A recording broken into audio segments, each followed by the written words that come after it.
Let me clear. India is not a Vishwaguru. अब हम देखते हैं कि विकसित भारत का जो हमारा संकल्प है उसकी सिद्धि के लिए हम यहाँ कहाँ तक पहुँचे। India is now officially a $4 trillion economy. India has swapped positions with Japan to become the world's fourth largest economy. And paving its way to a developed nation by 2047. एक तो हमारा लक्ष्य है 2047 हिंदुस्तान विकसित होना ही चाहिए। No compromise. सर प्राइवेट में भी तो हम लोग को नौकरी नहीं मिल रही है। प्राइवेट में स्किल डेवलपमेंट के थ्रू 10,000 12,000 की नौकरी मिल रही है सर, जो मजदूर से भी कम नौकरी नहीं चाहिए, रोटी नहीं चाहिए, बंदे चाहिए। हर 100 में 4 बच्चे आपको ऐसे मिल जाएंगे जो गलत कदम से सुसाइड कर लेते हैं। लिखिए, आराम से लिखिए, कोई दिक्कत नहीं है सर। अभी सर लिख रहे हैं फरवरी। Our GDP is now bigger than UK, France, Japan, some of the top economies around the world. But behind those big headlines hides a bitter truth. Let me ask you, have you seen any major growth in your surrounding? Have you seen your roads getting better? Or have you seen any decline in pollution level? Yes, we are the fastest growing major economy in the world, but this is a fact that we house the most amount of poor people around the world. Yes, we celebrate being the $4 trillion economy, but still around 80 million people live on just $1.25 per day. The side of Vishwaguru Bharat that most politician and mainstream channel don't talk about. In this video, we will learn about the economic issues hidden behind those big headlines, understanding the core problem, and ultimately finding solution on how we can make India a truly Viksit Bharat.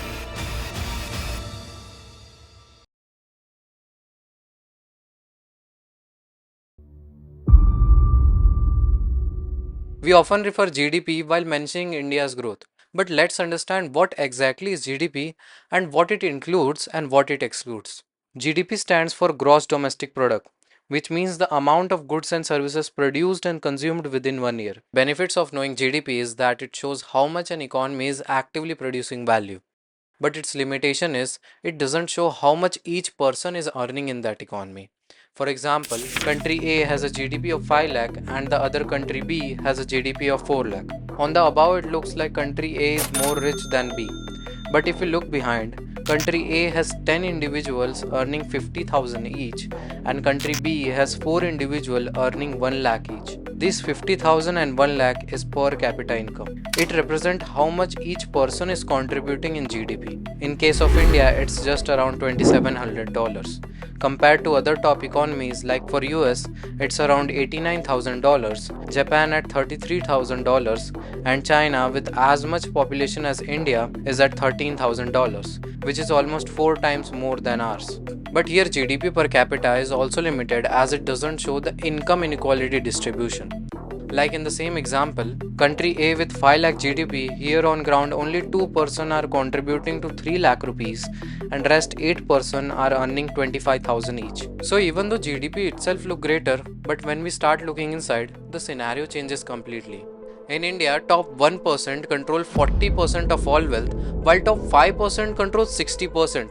And as you go down, bottom 50% controls just 3%. It means that despite being a $4 trillion economy, India has one of the world's smallest consumer market relative to its population size.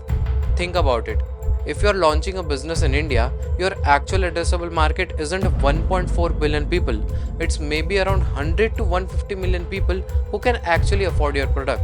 It's the first crack in India's economic foundation, but it gets worse. Now you might think, okay, maybe the wealth distribution is uneven, but India has one of the world's largest youth population that could act as a major strength, right? Wrong. India has turned its greatest asset into its greatest liability. India, where 65% of Indians are under 35 years, here unemployment among educated youth has been doubled since 2000 and 2022 from 35% to almost 66%. And only 55% of our college graduates are considered employable by our industry standard. And you can't say government is doing nothing to solve this problem. Some states like Madhya Pradesh are now having zero unemployed youth. How? Because they simply rebranded the term unemployed youth as aspirational youth, and the problem solved. America क्या कहता था? क्या हो तुम? आज हम कहते तू क्या है बे? Every year, millions of engineering graduates are driving Uber, MBA students working in call centers, and lakhs of postgraduates are competing for low paying government jobs. This isn't just personal tragedy, it's an economic disaster because when businesses can't find skilled workers despite having the world's largest workforce, something is clearly broken in our system. And that broken system shows in our GDP too. Yes, we are producing more, but are we creating value per person? Maybe not. Okay, let me ask you something. What Indian apps do you use daily? For search, Google. For shopping, Amazon. For social media, Meta. And for entertainment, Netflix. Even our most hyped startups are just Indian version of these brands like Flipkart, Zomato, Ola. This is because India only spends 0.7% of its GDP on research and development, while China spends 2.6%, US spends 3.5%, and Japan spends 3.7%. We are spending 5 times less on innovation than our biggest competitors. And the result? We haven't seen any revolutionary company coming out from India. But ironically, these Indians are running some of the world's most innovative companies, like Sundar Pichai, Satya Nadella, and the recent trending Arvind Srinivas founding Perplexity. This means Indians are creating the future, just not in India. Why? Because our whole education and business ecosystem is designed to kill these innovators. We have optimized for cheap labor, not value creation. And here, brain drain isn't just about losing talent, it's a cause of much deeper structural problem. When your best mind leave to create value elsewhere, you are left with an economy that can't climb the value chain. You get stuck producing low cost goods and services, competing on price rather than innovation. And this is exactly what economists call the middle income trap. When countries get stuck between being too expensive to compete with low wage economies and too unproductive to compete with high wage ones. And this takes us to the next chapter, the middle income trap. For any country to develop sustainably, it must transition from agriculture to manufacturing to services. This is the proven path most developed nation has followed.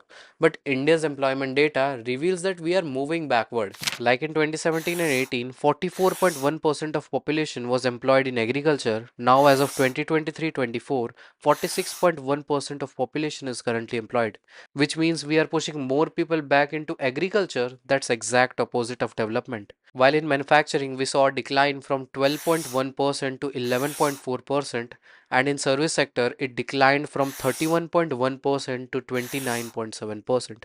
And even after a decade-long promotion of Make in India campaign, manufacturing share in GDP is still stuck around 15 to 17%, showing a very little progress despite big promises. And why did this happen? First, infrastructure cost. Poor logistics at 14 to 18% to business cost in India compared to 8 to 10% in developed countries. Second is regulatory complexity. Getting a manufacturing license still requires dozens of approvals across multiple departments. Third, skill shortage. Despite having the world's largest workforce, we lack technically skilled workers for modern manufacturing. But within all this, the biggest problem is the middle income trap. Don't get me wrong, but India's economic foundation is almost entirely built on being cheap labor for developed countries. Our IT industry, our call centers, our back office operations, they all exist because educated Indians are willing to work for a fraction of what Americans or Europeans demand. This model worked for 20 years, but it has a fatal flaw. What happens when you are no longer the cheapest option?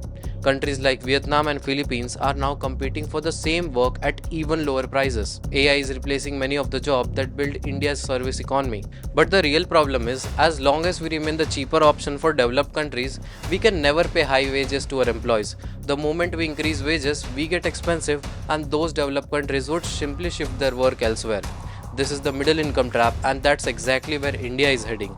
Because we never built our own high value industries, becoming the world's back office and not the innovation center. Our IT companies employ maybe 5 million people, but what about the rest? When the service job move to cheaper countries or get replaced by AI, Where do our people go? There is very small manufacturing sector to absorb them. They will be pushed back into farming, which pays the least of all. Most successful countries have three levels: farming at the bottom, manufacturing at the middle, and service at the top. India jumped directly from farming to services. We skipped manufacturing to an extent.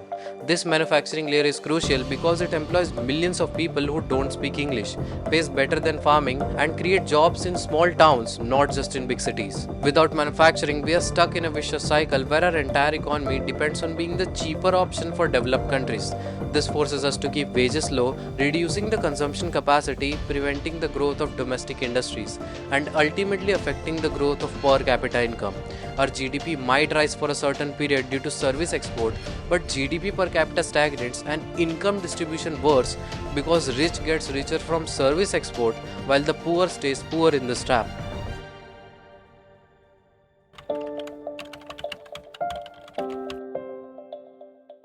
So how do we fix this? India needs to work on these three dimensions before it gets too late. First, build what we skipped. Like the way we earlier learned how India skipped manufacturing to an extent, we need to first focus on building manufacturing across India. Each city in India has its own strength, from textile to electronics to food processing. We need to build special industrial zones to attract companies in tier 2 cities, which would bring large companies along with hundreds of smaller ones. This strategy is followed by Vietnam, and today they have more share in global manufacturing exports than India, despite having just 7% of India's population. Second, skill over degrees. Remember how we talked about 67% of all unemployed being educated? This is because we are producing degrees, not skill. We need to bring earning while learning mainstream. Well, students earn while learning real skills at real companies, not just attending lectures. And now an 18-year-old isn't choosing between earning or learning. They are doing both. This is exactly what Germany does, and that's why their youth unemployment is among the lowest in the world. And on innovation, we need to increase our R&D spending from 0.7% to at least 2% of our GDP, funding startups and research that create products, not just papers. This strategy is followed by China in early 2000, and today they file highest number of patents and own major technology and companies. Third, cutting down the friction. As we discussed, poor logistics and regulation add 14 to 18% to business cost in India. So we need faster port clearance, simpler approval, and better infrastructure. But more importantly, we need to tie funding with results, like how many jobs created, volume of export delivered, or the amount of value added. No results over a period means no funding by government. South Korea followed this exact model in 1970s. Companies got support, but only if they hit export target within 2 to 3 years. That's what forced them to become globally competitive instead of subsidy dependent. These aren't new ideas. Vietnam, South Korea, Singapore all followed the version of this playbook. The difference, they executed with discipline. India has the talent and resources. We just need to be focused, sticking on these three things for the next 20 years without getting distracted on new slogan every election cycle. India doesn't need to become Vishwaguru. We just need to be honest about our gaps and disciplined about fixing them.